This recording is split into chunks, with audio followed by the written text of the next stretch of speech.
You ask why empaths feel emptiness after giving too much.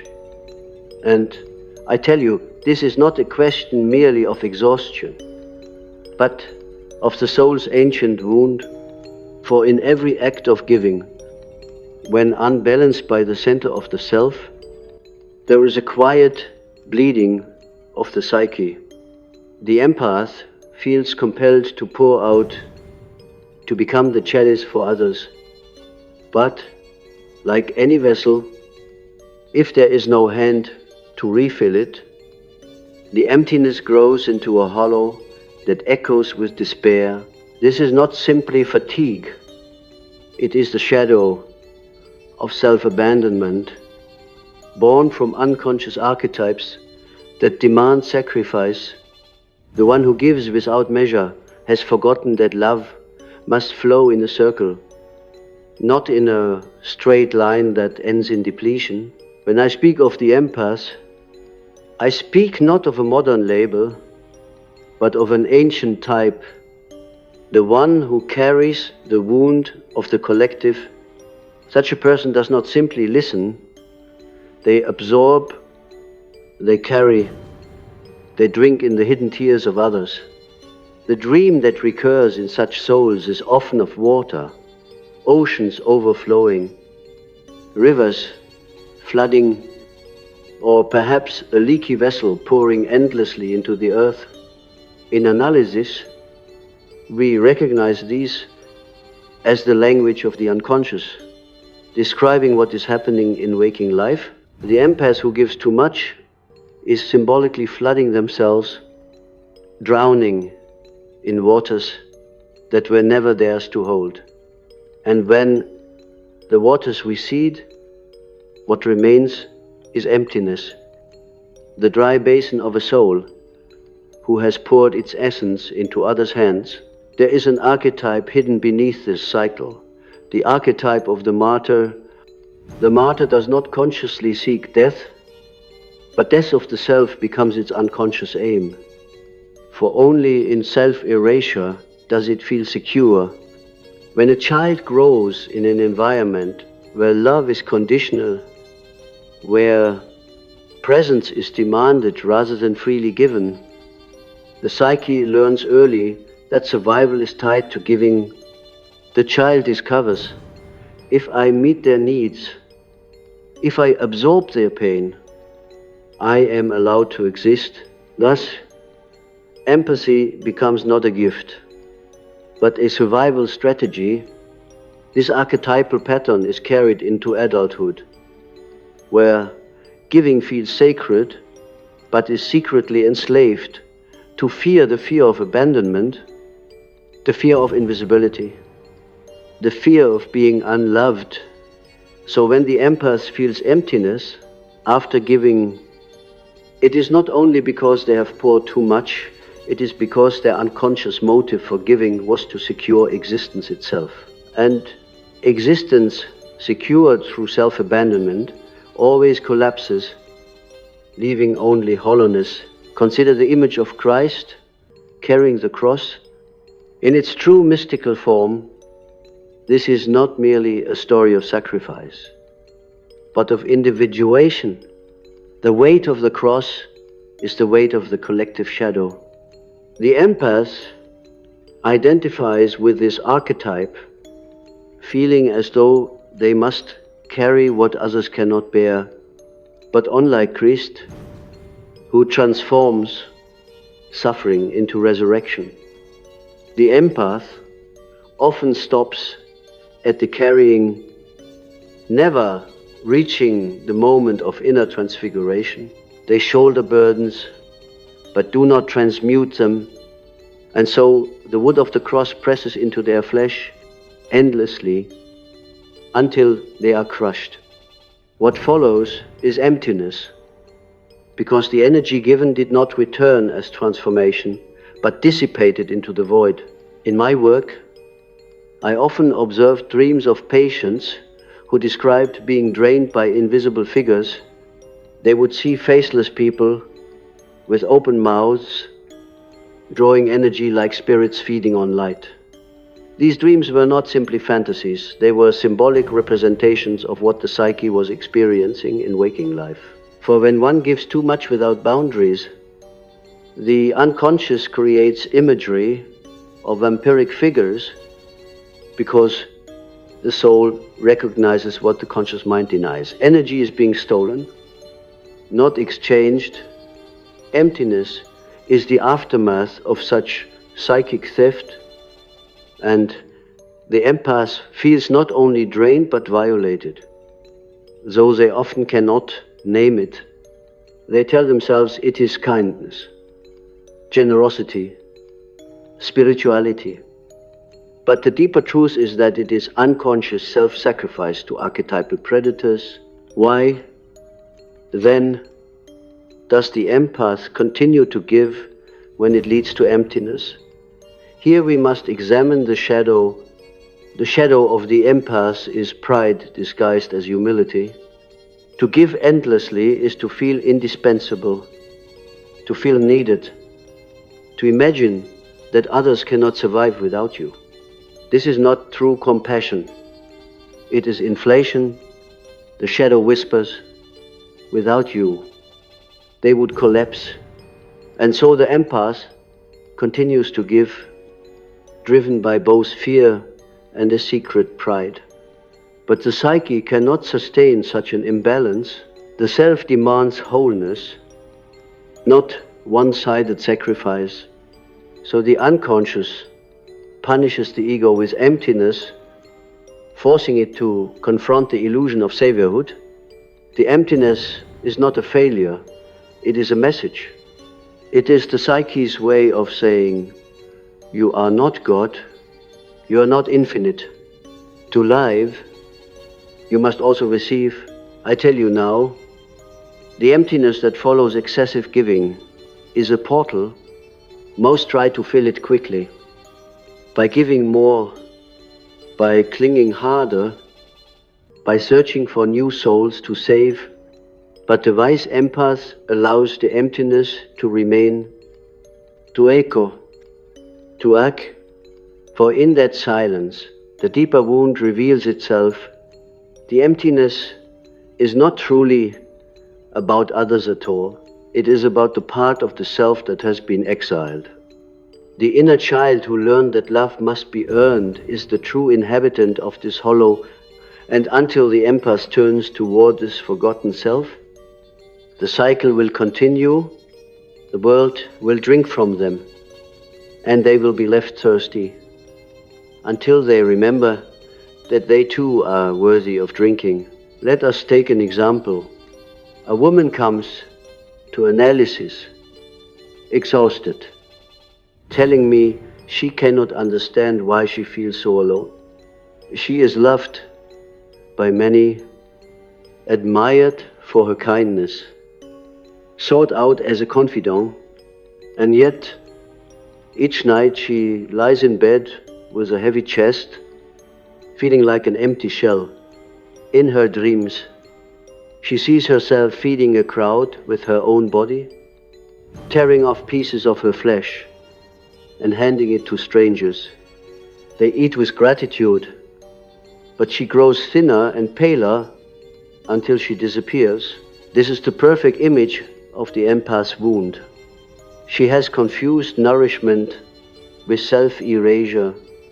Her giving is not truly love, but a disguised plea, see me, keep me, do not abandon me.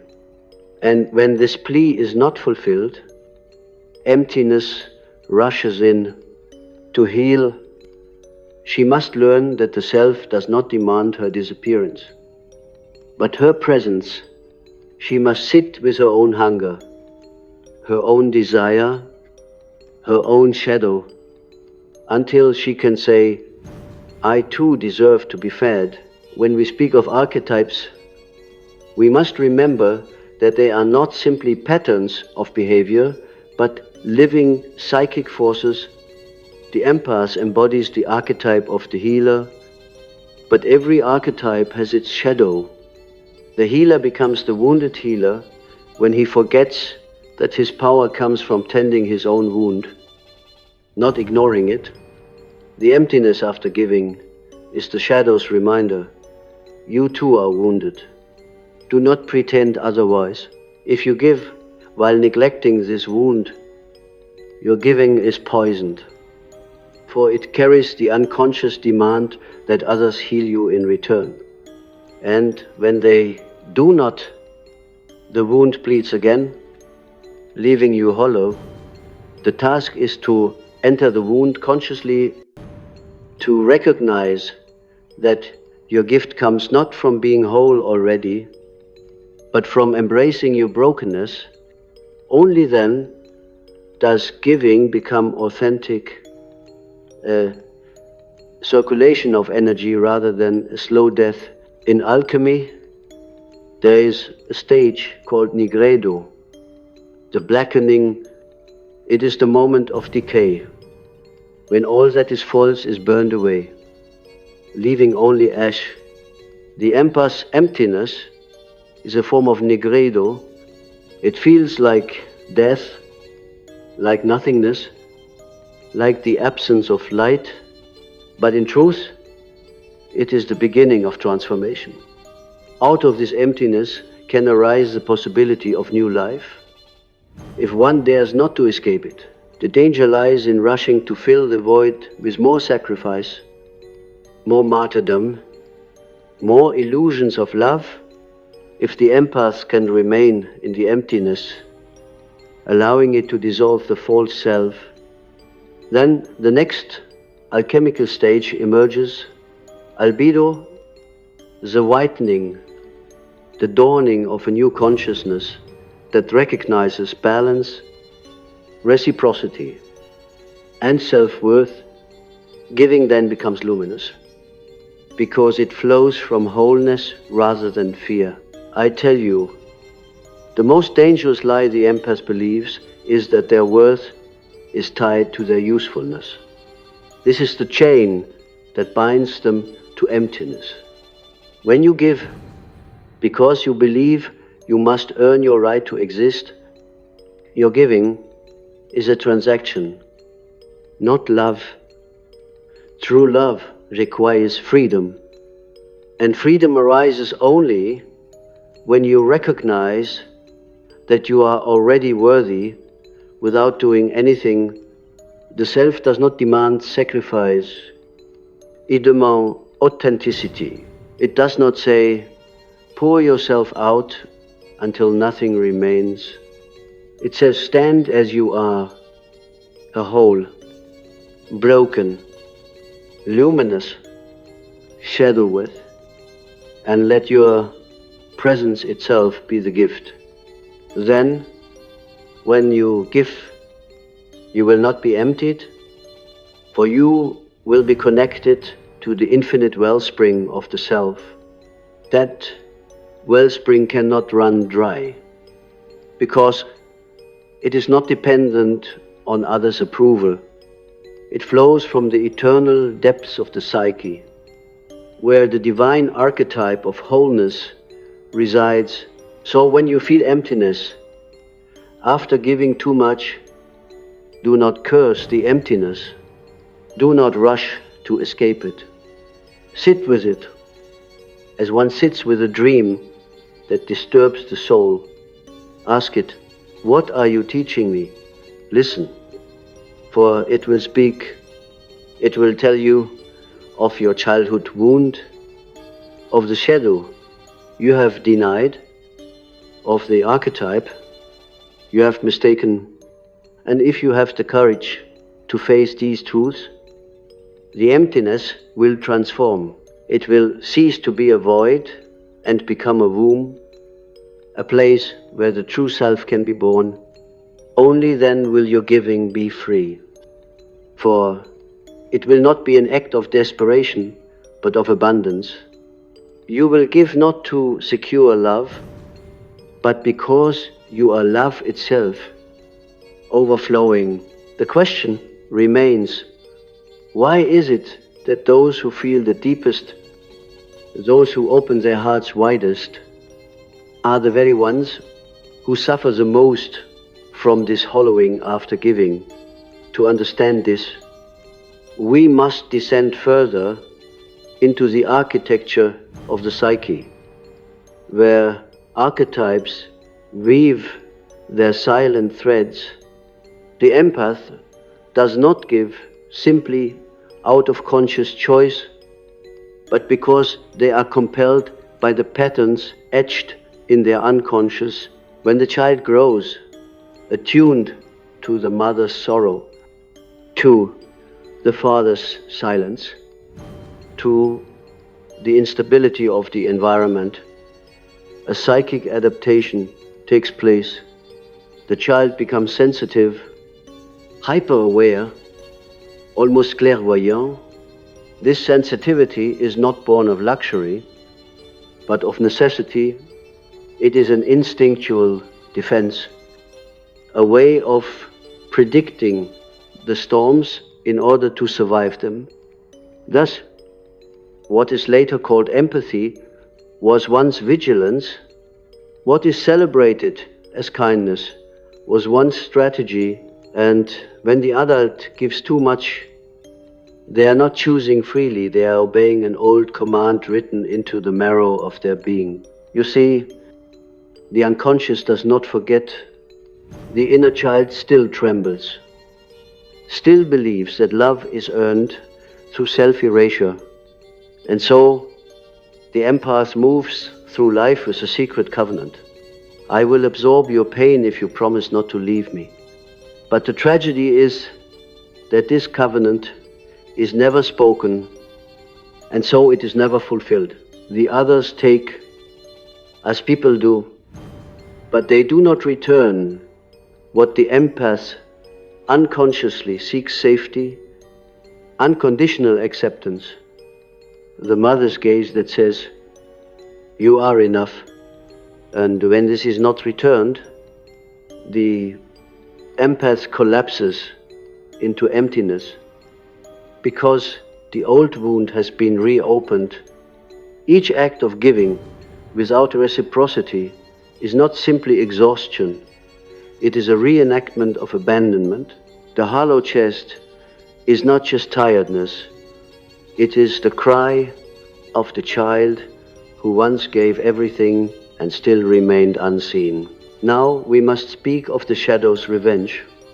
For what the empath represses does not vanish.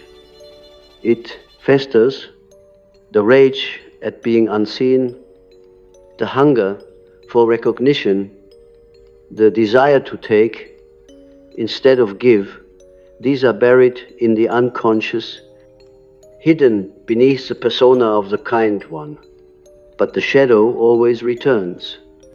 In dreams, the empath may see themselves attacking those they love, or turning away coldly, or standing in an empty house with locked doors.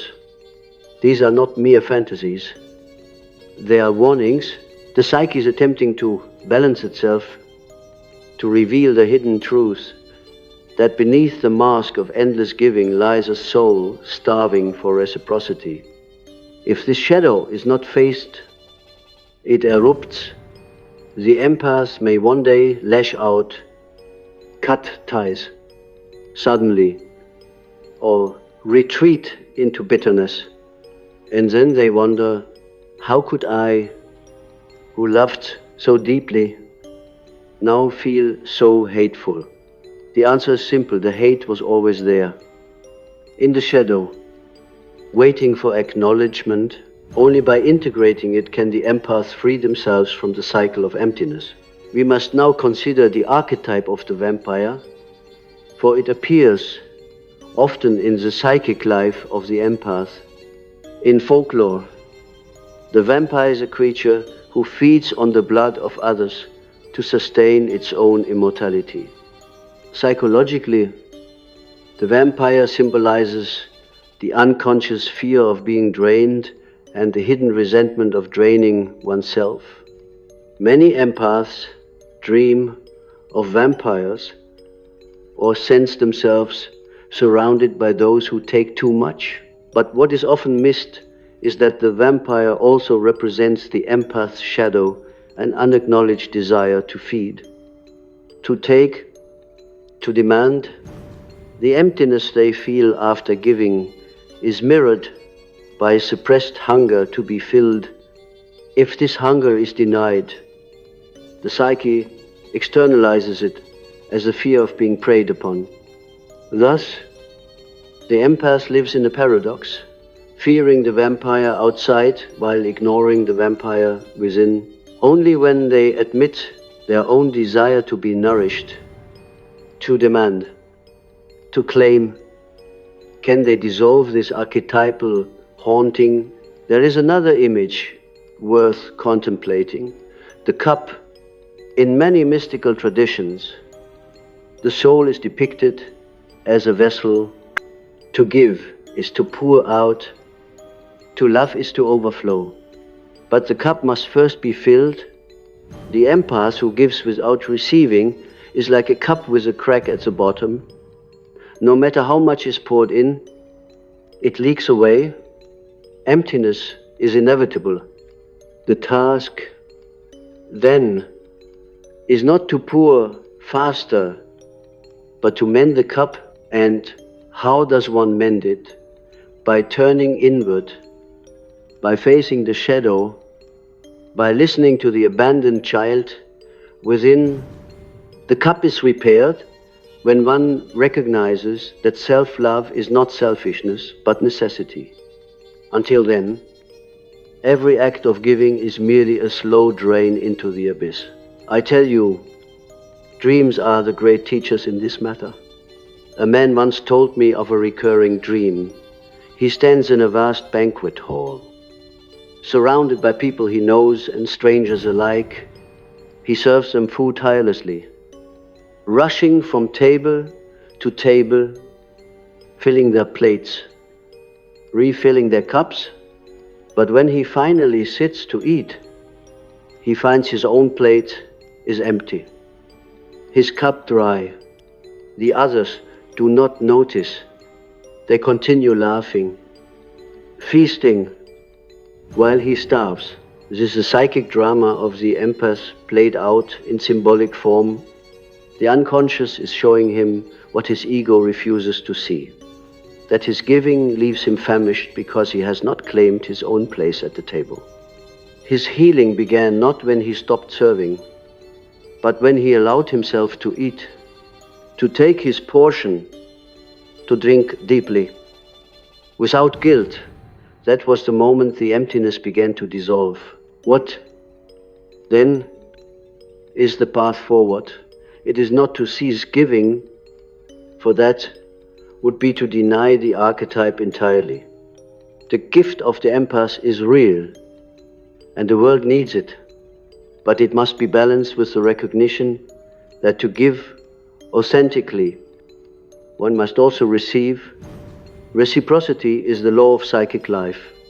Just as the lungs breathe in before they breathe out, just as the heart contracts before it expands, so too must the soul take. Before it gives, to break this rhythm is to invite death.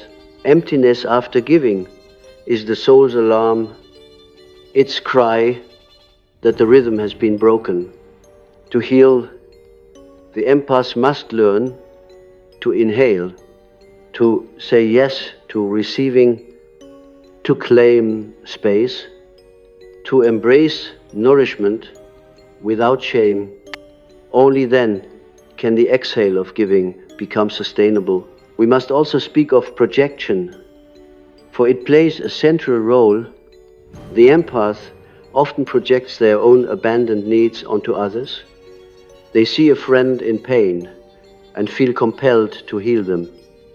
But what they are truly seeing is their own pain reflected outward.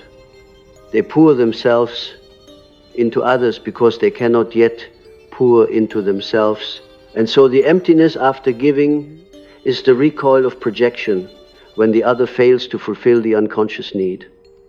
The projection collapses, leaving the empath with nothing. The work then is to withdraw projections, to recognize that the hunger one feels in others is often one's own hunger. When this is acknowledged, giving becomes clearer, less compulsive, more authentic. One no longer gives to fix oneself through others. But because the self overflows naturally, I remind you of the role of individuation. The goal of life is not comfort, nor endless giving, but wholeness. Wholeness requires facing the opposites, light and shadow, giving and receiving, love and hate. The empath who seeks only to give is trapped in a one-sided identification with the archetype of the healer, but individuation demands the union of opposites. The healer must meet the tyrant within. The giver must meet the taker. The light must meet the darkness. Only then does the self emerge, luminous and whole. Emptiness is therefore a summons, a call to individuation. It is the soul saying, you cannot remain half.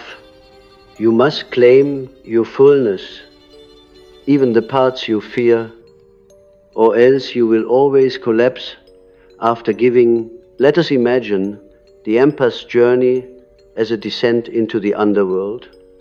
At first, they walk the surface, admired for their kindness, praised for their generosity, but soon they begin to feel hollow, weary, unseen. This is the call to descend. Downward they go into the caves of the unconscious, where they meet their shadow, angry, hungry, resentful. At first they recoil, this is not me, they say, but slowly they realize this shadow is their lost twin, the part of them denied for too long. And when they embrace it, when they allow themselves to feel anger, to demand, to say no, something extraordinary happens. The shadow transforms into an ally. The underworld becomes not a place of death, but of treasure. And when they rise again, they do so not as hollow martyrs, but as whole beings. Their giving now flows from abundance, not compulsion. Their emptiness has become fullness, because they have reclaimed the parts of themselves they once sacrificed. The danger is always avoidance. Most cannot bear the descent. They numb the emptiness with distractions, with further giving, with illusions of spirituality that demand self-denial. But this only prolongs the suffering. The soul is patient, but relentless. It will bring emptiness again and again until the lesson is learned. You cannot escape the archetype. You cannot outrun the shadow.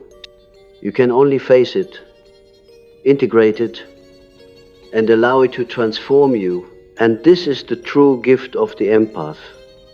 Not the ability to give endlessly, but the capacity to transmute suffering into wisdom, to turn emptiness into a vessel for the self.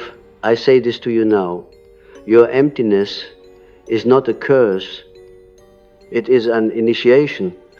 It is the dark night of the soul that strips away illusions, leaving only the raw truth of your being. If you endure it, if you allow it to teach you, you will emerge with a new kind of empathy, not the empathy of self-erasure, but the empathy of wholeness. You will give and you will receive, you will heal, and you will allow yourself to be healed. You will stand not as a hollow martyr, but as a radiant soul, a vessel filled from within by the eternal spring of the self, then, and only then, will you know what it means to give without losing yourself. When you ask why emptiness follows the empath's generosity, you are asking not only about human relationships, but about the law of psychic energy itself. Every act of giving is a movement of libido, the life force, and libido, like the tides, cannot flow outward endlessly without return. Nature itself shows us this. The sun pours forth light, but the earth reflects it. The moon gathers it. The cycles continue without return. There is collapse, a burnt out star. So it is with the empath. Their light shines, but if no one reflects it, the psyche burns through its reserves, leaving only darkness. The emptiness they feel is not a mistake, but a natural consequence of violating this law. What they ignore is that the soul has its own economy, and it punishes imbalance with hollowness. It is tempting to interpret this emptiness as failure, as though something is wrong with you, as though love itself betrays you. But no, it is not betrayal. It is instruction. The emptiness teaches you that you are not infinite, that you are not a disembodied spirit floating above human needs. You are embodied, bound by psychic law.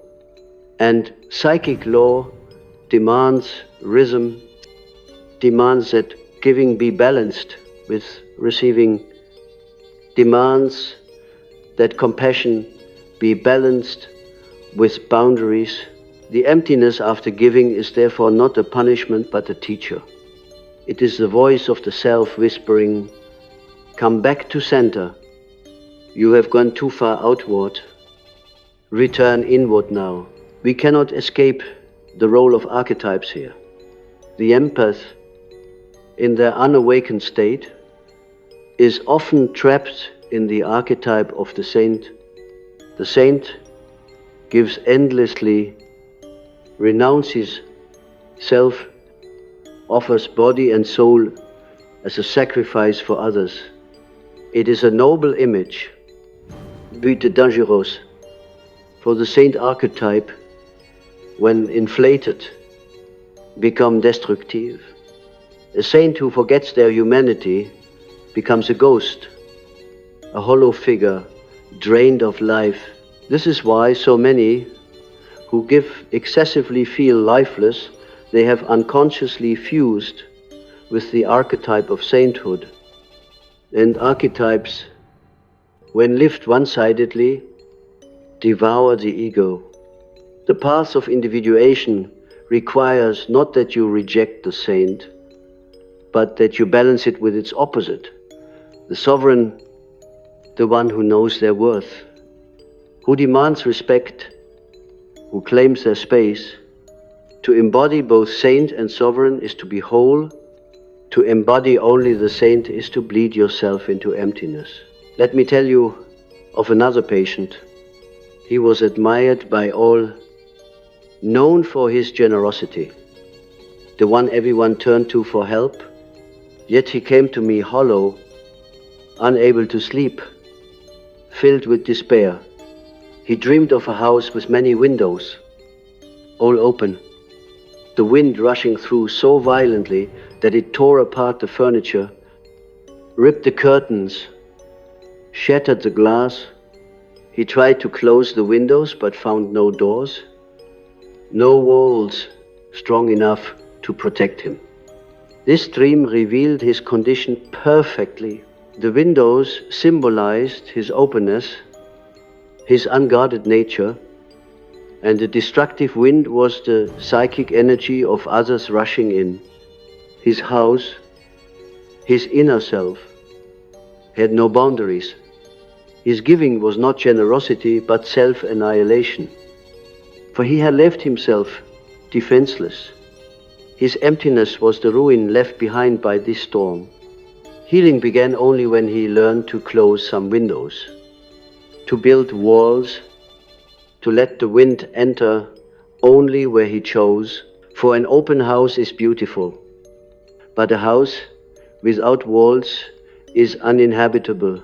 We must not forget that the unconscious always seeks wholeness, and when one-sided giving dominates, the unconscious will attempt to restore balance through symptoms. Fatigue, depression, emptiness, even physical illness. All these are signals that the psyche has been violated. They are not random misfortunes, but compensations. They force the empath to stop, to turn inward, to question the compulsion, to give. In this sense, emptiness is not the end, but the beginning of awakening. It is the psyche's way of breaking the spell of martyrdom. For as long as you are willing to suffer silently, you remain trapped. But when emptiness becomes unbearable, when you can no longer deny the hunger within, you are finally ready to face the truth. And the truth is this: you are not here to vanish into others. You are here to become whole.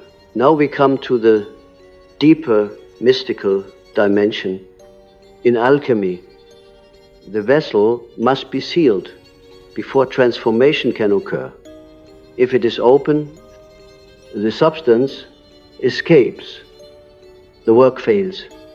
The empath who gives without measure is like an unsealed vessel, spilling the prima materia before it can be transmuted.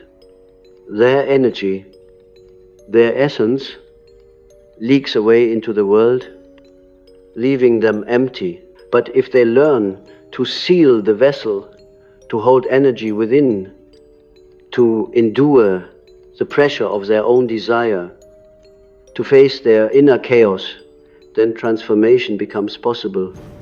The emptiness they once feared becomes a container for the birth of the self. This is why emptiness, if endured, becomes fullness.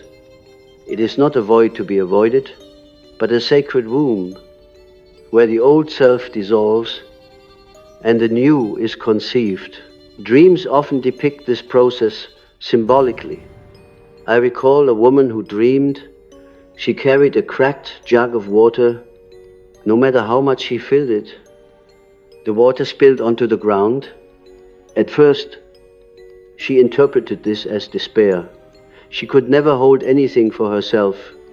But as we worked together, she had another dream. The jug was mended with gold, shining where the cracks once were. This image resembled the Japanese art of kintsugi, where broken pottery is repaired with golden seams, becoming more beautiful because of its breakage. This was the psyche's message. Her emptiness, her cracks, were not signs of failure, but of potential. If she could face her brokenness and mend it consciously, she would become not only whole, but radiant. Her giving would then be a golden overflow, not a leaking wound. Here we must pause to consider the collective dimension. The empath does not suffer in isolation, for they are bound to the collective unconscious. In times of cultural crisis, when the world is flooded with chaos and fear, empaths absorb more than ever. Their emptiness deepens because they are carrying not only their personal wounds, but the wounds of the collective. This is why so many sensitive souls today feel hollow. Despite living outwardly successful lives, they are unconsciously carrying the anxieties of an entire age. But they must remember, the collective shadow is not theirs alone to bear. To take on the suffering of the world without measure is hubris disguised as kindness. The task is not to carry everything, but to recognize what is truly theirs and what belongs to the collective. Only then can they give meaningfully without being destroyed. The shadow will always resist this. Of course, it whispers, if you do not give, you are selfish, you are unworthy, you will be abandoned. But this is the old lie, the wound of childhood repeating itself. True individuation requires disobeying this shadow command. It requires saying no, even when the old fear rises, even when the guilt screams. Only by saying no does the empath discover that love remains, that the world does not collapse, that they are not abandoned. This discovery is the turning point, the moment when emptiness begins to transform into solidity. For emptiness is the experience of a self not yet claimed. Once the self is claimed, once boundaries are drawn, the hollow space fills with presence. I say to you, emptiness is not the enemy, but the doorway. It is the place where you meet yourself for the first time. It is a silence after the storm, where you can finally hear the voice of the self. And that voice will not demand that you give more, nor that you sacrifice endlessly.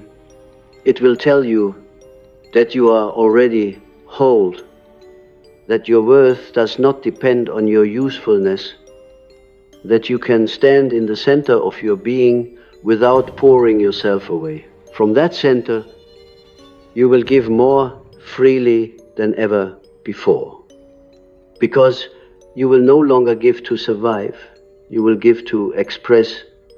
The difference is, everything one drains you into emptiness, the other fills you with meaning.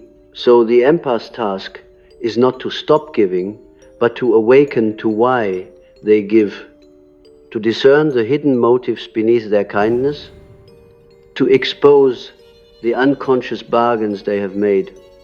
When they see that much of their giving has been an attempt to secure love, to avoid abandonment, to manage their own fear, they can finally choose differently.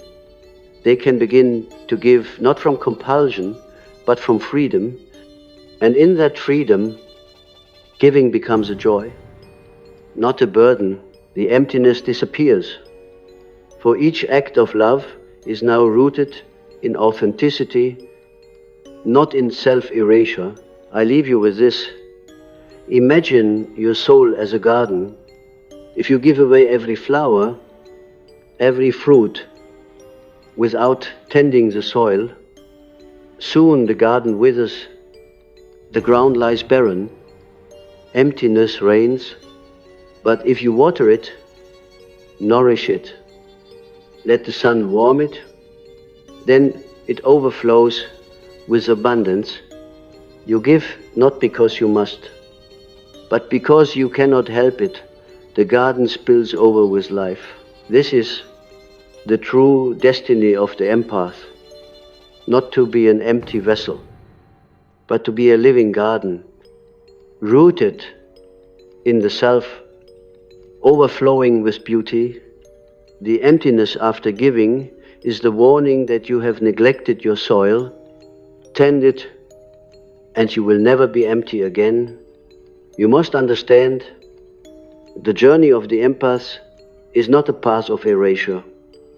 Though it often begins that way, it is a path of remembering.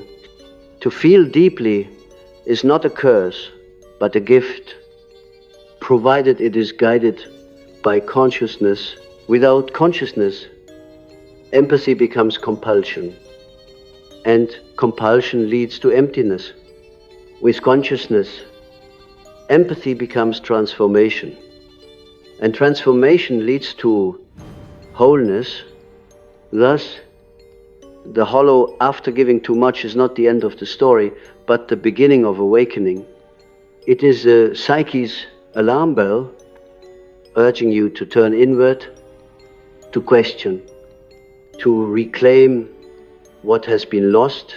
What has been lost is not love, for love remains eternal, but the self who receives love. The empath has given so much to others that they have forgotten to give to themselves. They have mistaken martyrdom for meaning, service for essence. But meaning does not come from pouring yourself away. It comes from union with the self, from living in harmony with the archetype of wholeness. This wholeness does not demand that you stop giving. It demands that you give as one who is rooted, who has drunk deeply of their own well, who has allowed themselves to be nourished before nourishing others. Only then does giving no longer lead to emptiness, for the source is infinite. When it flows from the center of being, let us speak of symbols again, for symbols reveal truths the intellect cannot. Imagine a tree, its branches spread wide, offering shade, flight, a beauty. But this is only possible because its roots reach deep into the earth, drawing water, anchoring it against the storm. An empath without roots is like a tree in shallow soil, able to flourish for a season, but soon collapsing, drained, hollow. The emptiness after giving is the warning that your roots do not reach deep enough. The work of individuation is to sink those roots into the dark soil of the unconscious, to embrace your own shadow, your own needs, your own hunger. Then, and only then, can your branches truly give without breaking. Another image, the chalice. In the Grail legends, the holy cup is not only a vessel of giving, but of receiving. It holds the blood of Christ, the elixir of immortality. But it is also empty until it is filled. This is the paradox of the empath. They long to be the Grail, but they forget that the Grail is sacred because it contains something. An empty cup is not holy. It is broken. To live as the Grail means to allow yourself to be filled by love, by rest, by joy, by your own acceptance. The emptiness you feel after giving too much is the cry of the Grail within you. Do not forget me. Do not abandon my need to be filled. And what of dreams? Many who give excessively dream of hunger, of wandering deserts, of being unable to find food or water. These are not meaningless fantasies, but revelations of the psyche. They show that the soul is starving, that the emptiness is real. But some also dream of fountains, of wells, of hidden springs discovered in dark caves. These dreams point the way forward, that within the very emptiness lies the source. You do not need others to fill you. You must descend into your own darkness to find the spring that never dries. That spring is the self, the inner center, the eternal archetype of wholeness that unites opposites. Drink from it, and you will never be empty again. No matter how much you give, I tell you that the emptiness after giving reveals another truth. The fear of death, at its core, the compulsion to give, is often an unconscious defense against mortality. If I give enough, the ego whispers, I will be remembered, I will be loved, I will not vanish. But emptiness strips away this illusion. It confronts you with the reality that no amount of giving will protect you from the great dissolution. What saves you is not endless sacrifice, but inner transformation.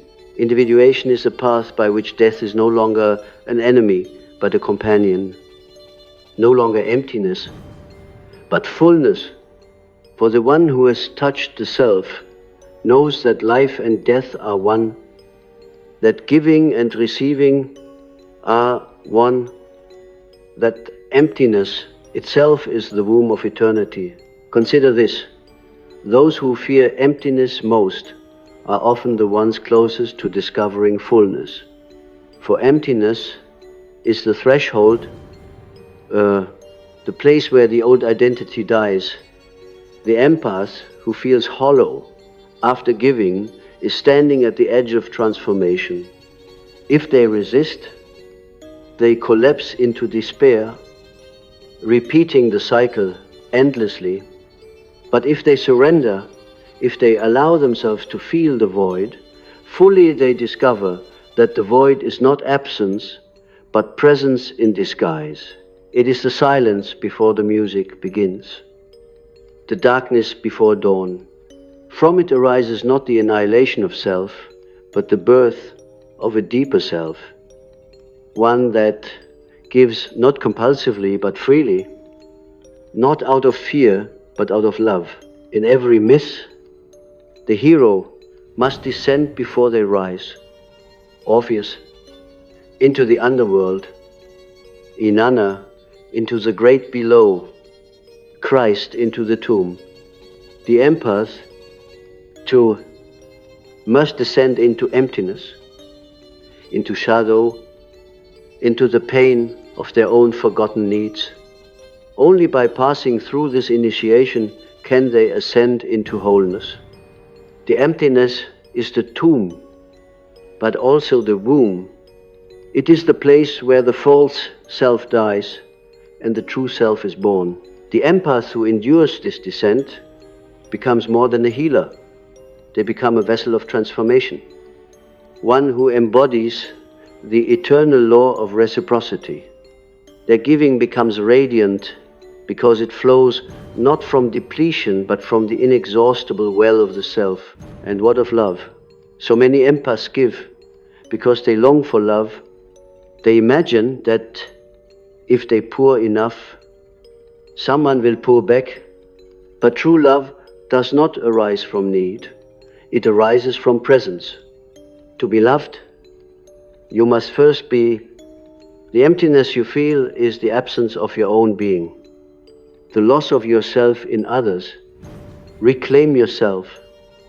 Stand in your fullness, and love will find you, not because you demanded it, but because presence itself attracts love. This is the secret the psyche has been trying to teach you all along, that love begins within, that emptiness is the veil you must lift to see that the source was never outside of you. I tell you, then, bless your emptiness. Do not despise it. Do not rush to fill it with more sacrifice, more illusions, more compulsions. Sit with it. Endurate.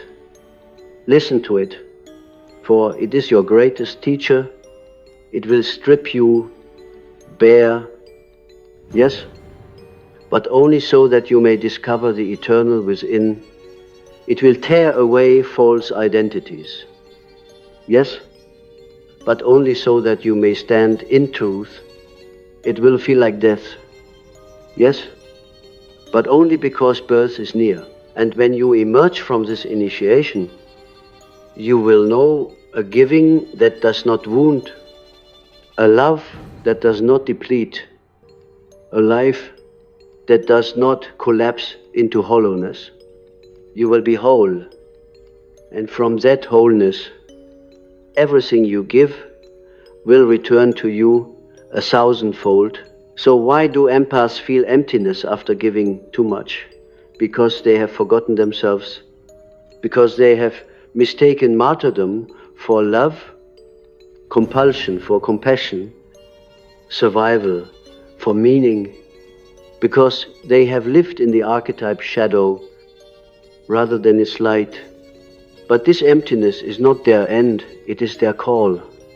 It is the voice of the self, summoning them to awaken, to descend, to integrate, to rise.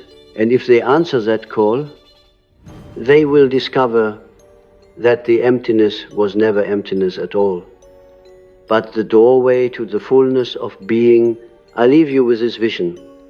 Imagine standing before a vast ocean at dawn. You have given so much that you feel hollow, as though you are nothing but a shell. Yet as the sun rises, the ocean begins to shimmer, and you realize that the tide is returning. The waves rush in, filling the shore, filling the air with salt and life. You are not empty. You are being filled. The ocean was always there, waiting. It is the self, eternal, inexhaustible. Trust it. Root yourself in it. Drink from it.